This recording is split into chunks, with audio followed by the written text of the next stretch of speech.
Republican speeches that live on. And we must never forget that the strength of America is not in its government, but in its people. The mesmerizing remarks that branded a Republican convention. There is a religious war going on in this country. It is a cultural war as critical to the kind of nation we shall be as the Cold War itself, for this war is for the soul of America.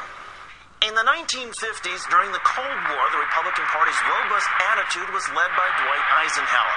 And at the convention in 1960, President Eisenhower's farewell speech led the way. Millions of people are crushed under the heavy heel of communist imperialism.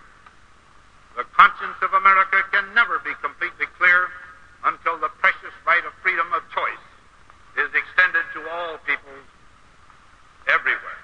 4 years later, the red meat came from Barry Goldwater. I would remind you that extremism in the defense of liberty is no vice. Republicans loved the line, but Democrats used Goldwater's own words to help define him as a right-wing extremist, and Goldwater lost the election to Lyndon Johnson by 38 states. In 1968, Richard Nixon deftly hammered the Johnson administration over Vietnam. The first priority foreign policy objective of our next administration will be bring an honorable end to the war in Vietnam. But the war wouldn't end for another 7 years, and until Nixon had left office.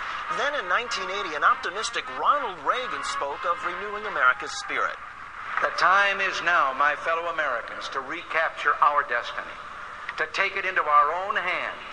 But in 1988, George H.W. Bush thrilled delegates with this. Read my lips. Bush broke that promise as president and was defeated in 1992. Then, following 8 years of the Clinton administration and capped by the Monica Lewinsky scandal, Texas Governor George W. Bush promised his White House would be different.